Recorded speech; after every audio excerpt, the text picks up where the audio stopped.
নামাজে ঠোঁট বন্ধ রেখে সম্পূর্ণ মনে মনে সূরা কেরাত পড়লে নামাজ হবে কিনা? মাযহাব মানা ইসলামিক দৃষ্টিতে কি? টি শার্ট পরে কি নামাজ পড়া যাবে? জয়ীফ হাদিসের উপর কি আমল করা যাবে? রাস্তা পারাপার নির্দিষ্ট কোনো দোয়া আছে কি? থাকলে কি? মেয়েরা কি নার্সিং করতে পারবে? বাড়িতে ফরজ নামাজ পড়লে একামত দিতে হবে কি? বাজারে ড্রেসিং করা মুরগি খাওয়া যাবে কি? নবী সাল্লাল্লাহু আলাইহি সাল্লামকে মৃত বলা কি গুনাহ? বিয়ের সময় উকিল বানায়, উকিল ছাড়া নাকি বিয়ে হয় না? আর যারা উকিল নিয়ে বিয়ে করেছেন এখন তাদের কি করা উচিত? বিয়েটা কি হয়েছে? আর বাবাও বলে ডাকে, এ বিষয়ে ইসলামের বিধান কি? মাযহাব মানা ইসলামিক দৃষ্টিতে কি? ভাই মাহমুদুল হক, মাযহাব মানে হলো কোনো একজন ইসলামিক স্কলারের, কোনো একজন বড় মহান ইমামের তার চিন্তাধারা, তার মূলনীতির আলোকে কোরআন এবং সুন্নাহকে বোঝা। এটা ইসলামের দৃষ্টিকোণ থেকে কোনো নিন্দনীয় কোনো বিষয় নয়। কোনো একজন স্কলার তার ব্যাখ্যা বিশ্লেষণ আপনার কাছে যৌক্তিক মনে হয়েছে, ভালো লেগেছে, কোরআন এবং সুন্নাহকে আপনি ওনার ব্যাখ্যায় গ্রহণ করলেন, এটা দোষের কিছু নয়। ওলামায়ে কেরাম থেকে কোরআন হাদিসের ব্যাখ্যা নেওয়াটাই বরং স্বাভাবিক। আমরা যারা নিজেরা কোরআন এবং হাদিসের সবগুলো বিষয় জানি না এবং বেশিরভাগ বিষয় আমাদের অজানা, সেক্ষেত্রে আমরা কোনো একজন আলিমের ব্যাখ্যা, উনি কোরআন এবং হাদিস থেকে মাসআলা উৎকলন করে দিয়ে, মাসআলা যদি গবেষণা করে আবিষ্কার করে দিয়ে তিনি আমাদেরকে দেন, সেটা আমরা গ্রহণ করলাম, এটাকে মাযহাব নেওয়া বলে। একই বিষয়ে অন্য আলেমের অন্য ব্যাখ্যা থাকতে পারে, মত থাকতে পারে, সেটা আমি নিলাম না, আমার কাছে অন্যটা গ্রহণযোগ্য মনে সেটা নিলাম, এটাতে দোষের কিছু নাই। কিন্তু মাযহাব মানার নামে কোনো একজন ব্যক্তির অন্ধ অনুকরণ যদি আমরা করি, অর্থাৎ ব্যক্তি যাই বলুন সেটা দলিলের দিক থেকে শক্তিশালী হোক দুর্বল হোক, সর্বাবস্থায় আমরা তার কথা মানলাম, তাহলে সেটা অন্ধত্ব হবে, সেটা ইসলামী শরীয়তে জায়েজ নাই। অন্ধ অনুকরণ শুধুমাত্র আমরা আল্লাহ এবং তার রাসূল সাল্লাল্লাহু আলাইহি ওয়াসাল্লামের করব। তবে মনে রাখা উচিত, প্রচলিত যে প্রসিদ্ধ 4টি মাযহাব রয়েছে, এই মাযহাবগুলোর প্রত্যেকটাই কিন্তু কোরআন এবং হাদিসের উপরে ভিত্তি করে গড়ে উঠেছে। এগুলো ব্যাখ্যা, কোরআন হাদিসের আলোকে মাযহাবগুলো এক একটা বড় বড় ব্যাখ্যা, স্কুল অফ থট বলে যেটাকে। এটা যে সমস্ত ইমামগণ, এই সমস্ত মাযহাব ইমাম, পরবর্তীতে তাদের ছাত্ররা ছিলেন, তাদের মাযহাবের অনুসারীরা ছিলেন, তারা সবাই কিন্তু গবেষণা করেছেন যে তাদের ইমামের কোনো কথা কোরআন এবং হাদিসের দলিল দিক থেকে আপনার দুর্বল কিনা, অগ্রহণযোগ্য কিনা, তাহলে তারা কিন্তু বর্জন করেছেন। আমরা যদি নির্দিষ্ট করি বলি, ইমাম আবু হানিফা রাহিমাহুল্লাহর মাযহাবের বহু মত ওনার আছে, তার ওই মতের উপরে পরবর্তীতে ওনার ছাত্ররা ফতোয়া দেননি। কেন? তাদের কাছে মনে হয়েছে দলিলের দিক থেকে তাদের উস্তাজের সেই মত এটার চাইতে অন্যটা বেশি গ্রহণযোগ্য, তখন তারা অন্যটায় গ্রহণ করেছেন। তাহলে আমরা দেখি যে মাযহাব বলতে আমরা যে কিছু ভাইরা মনে করি যে মাযহাব মানে হলো একজন ব্যক্তির অনুকরণ করা, অর্থাৎ কোরআন হাদিস একটা দিকে, মাযহাব আরেকটা দিকে, দুইটাকে বিপরীত মেরুতে দাঁড় করিয়ে প্রতিপক্ষ বানিয়ে সাংঘর্ষিক অবস্থানে রেখে আমরা বিচার করি, এটা সঠিক বিচার নয়, এটা ভুল। ইমাম আবু রহমতুল্লাহ সহ এরকম সব ইমামদের, ইমাম আহমদ ইবনে হাম্বল রাহিমাহুল্লাহ সহ সব ইমামদের, প্রত্যেক ইমামের মাযহাবে ওই ইমাম যাকে কেন্দ্র করে মাযহাবটা গড়ে উঠেছে, যার ব্যাখ্যা বিশ্লেষণ অনেক বিস্তর রয়েছে কোরআন হাদিসকে অ্যানালাইসিস করে, সেটাকে ফলো করে একটা মাযহাব গড়ে উঠেছে। তার মতের বহু মাসআলা, তার মতের বিরুদ্ধে তার মাযহাবের অনুসারীরা ফতোয়া দিয়ে থাকেন, ফতোয়া তার কথার উপরে হয় না অনেক সময়। এখান থেকে বোঝা যায় এটা আসলে ব্যক্তির অন্ধ অনুসরণ নয়। তো এরকম যদি হয়, সেক্ষেত্রে মাযহাবের মধ্যে কোনো দোষের কিছু নেই। এজন্য সৌদি আরবের শেখ বিন বাজ রাহিমাহুল্লাহ সহ অনেক বড় বড় ইমামগণ নিজেদেরকে বিভিন্ন মাযহাবের দিকে সম্বন্ধ করতেন, এবং ইসলামের ইতিহাসে যে সমস্ত মনীষীদের ইলম ছাড়া আমরা কোরআন হাদিস চর্চা করে পূর্ণাঙ্গভাবে কোনো কিছু জানা প্রায় অলমোস্ট অসম্ভব, এরকম ইমামদের ম্যাক্সিমামই দেখবেন কোনো না কোনো মাযহাবের সাথে নিজেকে সম্বন্ধ করেছেন। কিন্তু মাযহাবের সাথে সম্বন্ধ করা, মাযহাবের পরিচয়ে পরিচিত হওয়া কোনো মাযহাবকে অনুসরণ করা দোষের নয়। তবে হ্যাঁ, অন্ধ অনুসরণ যদি হয়, কোনো দেশের দলিলের পরেও যদি এড়িয়ে মাযহাবকে রক্ষা করার জন্য ব্যক্তির অনুসরণকে প্রাধান্য দেওয়ার জন্য বসে থাকে, সেটা অবশ্যই নিন্দনীয় হবে এবং প্রশংসনীয় হবে না। জয়ীফ হাদিসের উপর কি আমল করা যাবে? ভাই আব্দুল কাইম বিল খালিল, আকীদার ক্ষেত্রে হালাল হারামের বিষয়ে জয়ীফ হাদিসের উপর আমল করার কোনো সুযোগ নেই। যদি ফজিলতের বিষয় হয়, যেটা করলে সওয়াব হবে, না করলে কোনো গুনাহ হবে না, এই টাইপের বিষয় হয়, তাহলে সেই ক্ষেত্রে হালাল এবং হারাম নয়, আকীদাগত বিষয় নয়, শুধুমাত্র করলে সওয়াব হবে, না করলে সওয়াব হবে না, এই টাইপের বিষয়, তাহলে এক্ষেত্রে জয়ীফ হাদিসের উপর আমল করা যাবে। এটাই হলো বেশিরভাগ মুহাদ্দিসদের মত এবং এটাই হলো বেশি বিশুদ্ধতম মত। তবে শর্ত হলো তার মূল বিষয়টা কোনো সহিহ বা বিশুদ্ধ হাদিসের সাথে সাংঘর্ষিক হবে না এবং তার সাথে সামঞ্জস্যপূর্ণ হবে, এবং আরও কিছু শর্ত এই ক্ষেত্রে আরোপ করা হয়েছে। এর ভিত্তিতে জয়ীফ হাদিসের উপরে আমল করা যাবে ফজিলতের ক্ষেত্রে। অবশ্য অনেক মুহাদ্দিস ওলামা একরামগণ এটারও বিরোধিতা করেছেন। তারা বলেছেন জয়ীফ হাদিস হলে তার উপর আমরা আমল করবই না, ওইটাকে রাসূল আকরাম সাল্লাল্লাহু আলাইহি ওয়াসাল্লামের হাদিস বলে সম্বোধন করা ঠিক নয়। আসলে হাদিস জয়ীফ হওয়ার অর্থ হলো সেই হাদিসটা রাসূল সাল্লাল্লাহু আলাইহি ওয়াসাল্লামের হাদিস কিনা এটা নিয়ে সন্দেহ দেখা দেওয়া। এটাও আমরা নিশ্চিত বলতে পারি না যে রাসূল সাল্লাল্লাহু আলাইহি ওয়াসাল্লামের হাদিস না। তবে হ্যাঁ, তার হাদিস, এটাকে আমরা জোর গলা বলার বা এটাকে আমরা দাবি করার কোনো নৈতিক অধিকার থাকে না যদি হাদিসটা জয়ীফ হওয়াটা নিশ্চিত হয় এবং প্রমাণিত হয়। তো এই জন্য জয়ীফ হাদিসের বিপরীতে আমরা দেখি অনেক সময় ফজিলতের ক্ষেত্রেও জয়ীফ হাদিস পেশ করা হয়ে থাকে, অথচ একই বিষয়ে সহিহ হাদিস রয়েছে, তাহলে সেক্ষেত্রে আমরা জয়ীফ হাদিসের আশ্রয় নেওয়ার কোনো যৌক্তিকতা থাকতে পারে না। মেয়েরা কি নার্সিং করতে পারবে? বন্যু সাহেব, আজকের যুগে হাসপাতালগুলোতে যে নার্সিং হয়ে থাকে বা চিকিৎসা কেন্দ্রগুলোতে যে নার্সিং হয়ে থাকে, এখানে মেয়েরা যে অংশগ্রহণ করে সেটা আসলে খুবই বাজে একটা চিত্র এবং দৃশ্য আমরা দেখতে পাই। সেটা হলো একরকম রোগীদেরকে বিনোদন দেওয়া, তাদেরকে খুশি করা, এই উদ্দেশ্যমূলকভাবে মেয়েদেরকেই নার্সিংয়ে বেশিরভাগ ক্ষেত্রে ইউজ করা হয় এবং ছেলেদের উপস্থিতি এই জায়গাতে খুবই কম। এটা হলো রোগীদেরকে মেয়েদেরকে দিয়ে, মেয়েদের শরীর, তাদের সৌন্দর্য, তাদের লাবণ্য এগুলো ব্যবহার করে রোগীদেরকে আনন্দ দেওয়ার একটা চেষ্টা, হয়তো তাদেরকে সুস্থ করে তোলার জন্য চেষ্টা করা হয়, যেটা ইসলামী শরীয়তের দৃষ্টিকোণ থেকে জঘন্য এবং গর্হিত। যদি কোনো মেয়েদের নার্সিং করে, মেয়েরা যদি পর্দা পুশিদার রেখে তারা যদি নার্সিং করতে পারেন, তাহলে ইসলামী শরীয়তের দৃষ্টিকোণ থেকে এখানে নিষিদ্ধের কোনো কিছু নাই। কিন্তু যে দৃশ্যটা আমাদের সমাজে আমরা দেখতে পাই সেটা কিন্তু খুব ভালো কোনো দৃশ্য নয়, বরং সেটা আমরা দেখতে পাই যে খুব বাজে একটা দৃশ্য এবং এটা একরকম মেয়েদেরকে সেখানে পণ্য হিসাবে ব্যবহার করা হয়ে থাকে। আল্লাহ মাফ করুন। এই জন্য সাধারণভাবে না করা উচিত। তবে হ্যাঁ, শর্ত মেনে পর্দার সাথে তিনি যদি করতে পারেন সেটা ভিন্ন কথা। বাজারে ড্রেসিং করা মুরগি খাওয়া যাবে কিনা ভাই রানা? বাজারে ড্রেসিং করা মুরগি খাওয়া যাবে, তবে না খাইলে ভালো, ঝামেলা মুক্ত। অনেক ওলামা ইকরাম নিষেধ করেন। এই জন্য তারা বলেন যে পানিতে চুবানো হয় ড্রেসিং করার জন্য, সেই পানিটাতে যখন চুবানো হয় নাড়ি বুড়ি যদি ভিতরে থাকে, তাহলে সিদ্ধ গরম পানিতে ওটা চুবানো হলে ওই নাপাক যেগুলো নাড়ি বুড়িতে আছে, পায়খানা ইত্যাদি, সেগুলো গোশতের সাথে মিশে যেতে পারে। এই জন্য নিষেধ করেন। আসলে এত অল্প সময়ের জন্য যে চুবানো হয় কয়েক সেকেন্ডের জন্য, এত অল্প সময়ের মধ্যে ওই নাপাকই এটা গোশত পর্যন্ত পৌঁছায় না, যার কারণে গোশতের মধ্যে কোনো দুর্গন্ধ আমরা দেখি না, স্বাদটাও নাপাকের আসে না, কোনো আলামতও আসে না, যার কারণে এটাকে আমরা হারাম মনে করি না। তারপরেও যেহেতু আমাদের ইখতিলাফ আছে, মতপার্থক্য আছে, যদি এটা অ্যাভয়েড করা যায়, বিকল্প পন্থা করা যায়, সেটা বেশি ভালো। অর্থাৎ নাড়িবুড়ি ফেলে দিয়ে তারপরে ফ্রেশ পানিতে চুবাই ড্রেসিং করলেন, তাহলে কোনো সমস্যা নেই। নবী সাল্লাল্লাহু আলাইহি সাল্লামকে মৃত বলা কি গুনাহ? বোন গুলশান, রাসূল করিম সাল্লাল্লাহু আলাইহি সাল্লামকে মৃত বলা এটা গুনাহ নয়। আল্লাহ সুবহানাহু ওয়া তাআলা নিজেই বলেছেন, ইন্নাকা মাইয়িতুন ওয়া ইন্নাহুম মাইয়িতুন। ইন্নাকা মাইয়িত এর অর্থ হলো হে রাসূল, নিশ্চয়ই আপনি মাইয়িত। মাইয়িত মানে কি? মৃত বা মরণশীল। তো নবী সাল্লাল্লাহু আলাইহি সাল্লামকে আল্লাহ সুবহানাহু ওয়া তাআলা যদি মরণশীল বলতে পারেন, মাইয়িত বলতে পারেন, তো আমরা মৃত বলতে অসুবিধা কোথায়? হ্যাঁ, আম্বিয়া আলাইহিমুস সালাতু ওয়াস সালাম তারা আলামে বারজাখে বিশেষ হায়াত উপভোগ করেন, যেটা একেবারে আমাদের মতো স্বাভাবিক জীবন যাপন করা বা স্বাভাবিক জীবন আপনার কি বলে স্বাভাবিকভাবে আমরা যে জীবন যাপন করি দুনিয়াতে, সেরকম জীবন যাপন না, একটা বিশেষ হায়াত তারা উপভোগ করেন। সেই অর্থে আপনার বলা যেতে পারে তারা একটা বিশেষ হায়াত ভোগ করছেন, কিন্তু মৃত বলা যাবে না, ব্যাপারটি সেরকম না। আল্লাহ নিজেই বলেছেন, তাহলে কেন আপনি বলতে পারবেন না? তাছাড়া তারা মৃত্যুবরণ করেছেন, অতএব তাদেরকে মৃত্যুবরণ না করলে আমরা কবরের নিচে কেন রেখে দিলাম? বাবা মা যদি দায় রাখতে না দেন, তাহলে করণীয় কি ভাই ইমরান? আমরা বাবা মার কথা শুনবো, অবশ্যই শুনতে হবে। আল্লাহ সুবহানাহু ওয়া তাআলা নিজেই বলেছেন বাবা মার কথা মান্য করতে এবং তাদের প্রতি সদাচরণ করতে। আল্লাহ সুবহানাহু ওয়া তাআলা বলেছেন ওয়াবিল ওয়ালিদাইনি ইহসানা।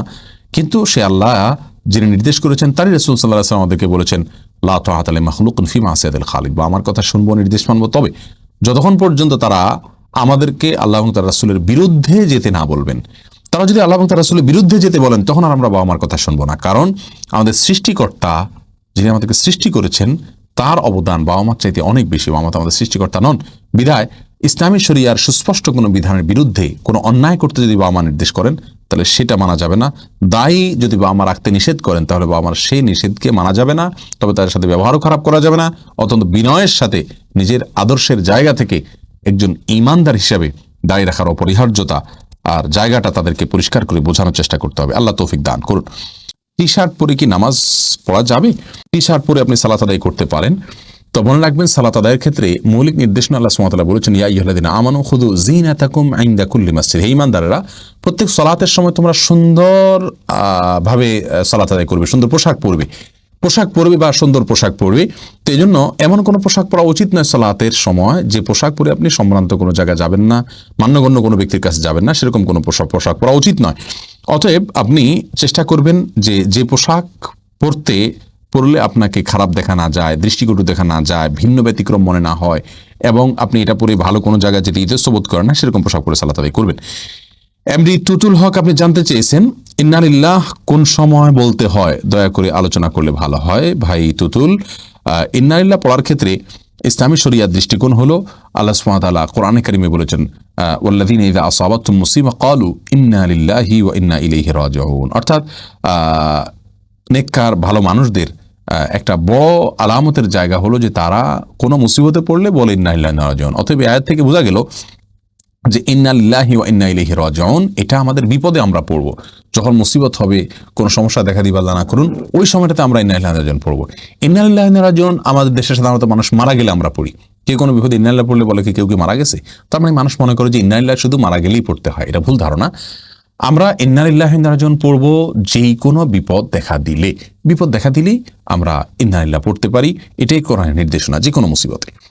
শাহনাজ হাফেজ আপনি জানতে চাইছেন ছোট বাচ্চারা বিছানায় পেশাব করলে তা শুকিয়ে গেলেও কি বিছানা অপবিত্র থাকবে? ছোট বাচ্চারা যদি বিছানায় পেশাব করে, এক্ষেত্রে মনে রাখতে হবে ছেলে বাচ্চা যদি হয় তাদের পেশাবের ক্ষেত্রে কিছুটা ছাড় রয়েছে। ছেলে বাচ্চা যদি হয় আর সে যদি মায়ের দুধের উপরে সম্পূর্ণ নির্ভরশীল থাকে এবং তার মধ্যে যদি অন্য কোনো কিছু যদি সে না খায়, বাহিরের কোনো কিছু খাদ্য হিসাবে সে গ্রহণ না করে, তাহলে সেক্ষেত্রে এই বাচ্চার পেশাবের উপরে শুধুমাত্র পানি ছেটা দিয়ে দিলে সেটা পাক হয়ে যাবে। আর যদি মেয়ে বাচ্চা হয় তাহলে সেক্ষেত্রে পরিপূর্ণভাবে ধুইতে হবে। এটা হাদিস দ্বারা এই ব্যবধান এবং পার্থক্যটা সুস্পষ্টভাবে প্রমাণিত। এখানে কেউ যদি বলেন যে মেয়েদের পেশাবের ক্ষেত্রে এই তারতম্য কেন করা হয়েছে, মেয়েদের প্রতি বৈষম্য কিনা, আমরা বলবো না।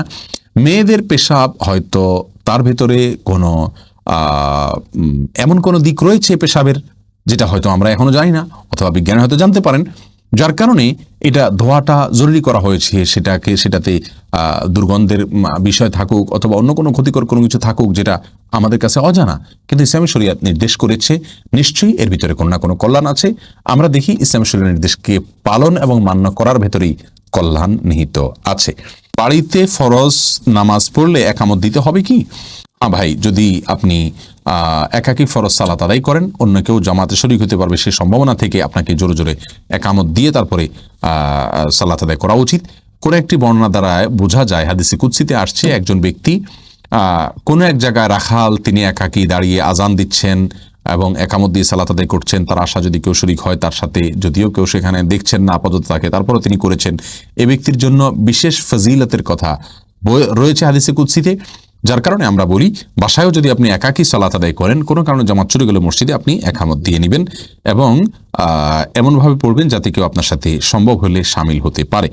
মহিলারা বাড়িতে নামাজ পড়ে অনেক সময় বিছানার কর্নার ভাঁজ করে রাখে, তা না হলে শয়তান নাকি দাঁড়িয়ে যায় বিছানায়। কোরআন সুন্নাহ ভিত্তিক কতটুকু সঠিক কথাটি? ভাই বুলবুল, বাড়িতে নামাজ পড়ার সময় কর্নার ভাঁজ করে রাখা, শয়তান দাঁড়াবে সেই ভয়ে, এটা কুসংস্কার। এর সাথে ইসলামী শরিয়ার কোনো সম্পর্ক নাই।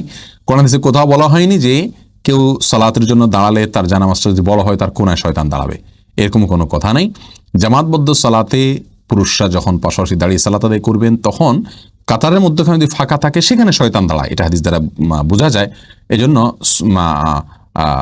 মানে নির্দেশ করা হয় ওয়ালা তাদাউল ফুরুজাত লিশায়াতিন, অর্থাৎ শয়তানের জন্য কোনো মাঝখানে ফাঁকা জায়গা রাখবে না। কিন্তু জায়নামাজের বা মুসাল্লার কোনাকাংশিতে শয়তান দাঁড়ায় এরকম কোনো কথা ইসলামী শরিয়ার কোথাও নাই, কোরআন হাদিসের কোথাও বলা হয়নি, বিধায় এটি ভিত্তিহীন কথা। রাস্তা পারাপারের নির্দিষ্ট কোনো দোয়া আছে কি? থাকলে কি? ভাই হাসান, রাস্তা পারাপারের জন্য সুনির্দিষ্ট কোনো দোয়া নেই, তবে রাস্তা পারাপারের সময় এবং রাস্তা চলাচলের সময় রাসূল করিম সাল্লাল্লাহু আলাইহি ওয়াসাল্লাম অনেকগুলো সুন্নাহ আছে। তার মধ্যে একটা হলো সালাম দেওয়া, কষ্টদায়ক কোনো কিছু পড়ে থাকলে সেটা সরিয়ে দেওয়া, এবং রাস্তায় না বসা, না দাঁড়ানো, মানুষের ক্ষতি না করা। রাস্তা পার হওয়ার সময় যদি আপনি ফুট ওভার ব্রিজ থাকে সেটা ব্যবহার না করে নিচ দিয়ে পার হন, তাহলে অন্যের ক্ষতি করলেন আপনি। রাস্তায় বসলে যেরকম ক্ষতি হয়, আপনি রাস্তা দিয়ে হাঁটতে গিয়ে চলন্ত গাড়ি ডিস্টার্ব হন, সেটাও এক ধরনের ক্ষতি। এই জন্য এভাবে রাস্তা পার হওয়া নিষেধ। আপনি যদি রাস্তা পার হতে গিয়ে কারোর মুখোমুখি হন, তাকে সালাম পেশ করবেন, এটা আপনার জন্য কর্তব্য। সৎ কাজের আদেশ দেওয়ার সুযোগ থাকলে ওই চান্সে আপনি দিবেন, অসৎ কাজ দেখলে সেটাকে বাধা প্রদান করার সুযোগ থাকলে সেটাও আপনি করবেন। এগুলো সব রাস্তা চলাচলের আদব, রাস্তা পার হওয়ার আদব। বিশেষ কোনো নির্দিষ্ট দোয়ার জন্য নির্ধারণ করা হয়নি কোরআন সুন্নাহর কোথাও। আল্লাহু আ'লাম বিসওয়াব। নামাজে ঠোঁট বন্ধ রেখে সম্পূর্ণ মনে মনে সূরা কেরাত পড়লে নামাজ হবে কিনা? ভাই খালেদ, নামাজে যদি আপনি ঠোঁট বন্ধ রেখে মনে মনে সূরা কেরাত পড়েন তাহলে আপনার সালাত হবে না। কারণ ইসলাম শরিয়াতে যে সমস্ত জায়গায় আমাদেরকে পাঠ করতে নির্দেশ করা হয়েছে, বলতে নির্দেশ করা হয়েছে, সেখানে আমাদেরকে ঠোঁট এবং জিহ্বার উচ্চারণ করে বলতে হবে। ঠোঁটের যদি ব্যবহার না হয়, জিহ্বার যদি ব্যবহার না হয়, তাহলে সেটাকে বলা হয় না, ওইটাকে বলা হয় মনে মনে কল্পনা জল্পনা করা। আপনাকে বলতে বলা হয়েছে, সূরা পড়তে বলা হয়েছে, আর এই পড়াটা হবে মুখ এবং ঠোঁট নড়লে। যদি না পড়েন তাহলে না নড়ে, তাহলে সেক্ষেত্রে পড়াটা হয়নি। বিধায় মনে মনে যদি আপনি কেরাত পড়েন, সূরা পড়েন, তাহলে সেক্ষেত্রে এটা জায়েজ হবে না। বিয়ের সময় উকিল বানায়, উকিল ছাড়া নাকি বিয়ে হয় না। আর যারা উকিল নিয়ে বিয়ে করেছেন, এখন তাদের কি করা উচিত? বিয়েটা কি হয়েছে? আর বাবাও বলে ডাকে, এ বিষয়ে ইসলামের বিধান কি? দেখুন বোন ফাতেমা, বিষয়ে আমরা বারবার বলেছি, ইসলামী শরিয়াতে বিবাহের জন্য উকিল টুকিলের কোনো কিছু দরকার নেই। এগুলো আমাদের দেশীয় কালচার, এর সাথে ইসলামের কোনো সম্পর্ক নাই। বিবাহ অভিভাবক দিবেন, অভিভাবক থাকতে সেখানে আরেকজন উকালতি করা, এটা হাস্যকর, অযৌক্তিক এবং ইসলামী দৃষ্টিকোণ থেকে এটা অনুমোদিত বিষয় নয়।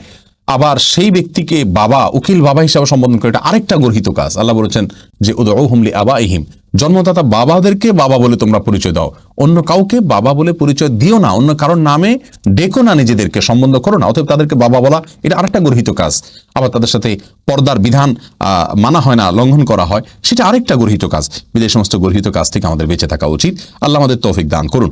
আর যাদের উকিল বাবার মাধ্যমে বিয়ে হয়েছে, তাদের বিয়ে হয়ে গেছে আলহামদুলিল্লাহ, বিয়ে হয়নি আমরা সেটা বলবো না, কিন্তু এটাকে আস্তে আস্তে আমাদের বর্জন করা উচিত, এই কালচারটাকে।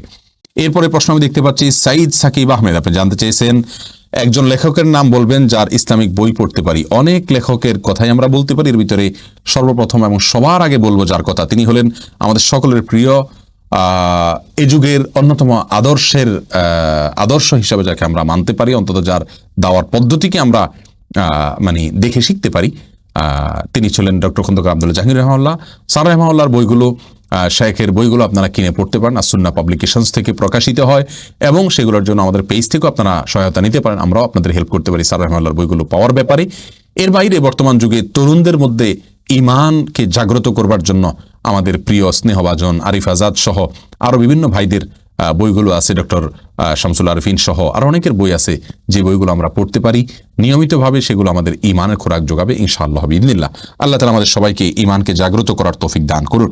পুরুষের টাকনুর নিচে প্যান্ট পরা নিষেধ, কিন্তু হাই নেক বুট জুতার ক্ষেত্রে বিধান কি? জুতা পরা যাবে, কোনো অসুবিধা নেই।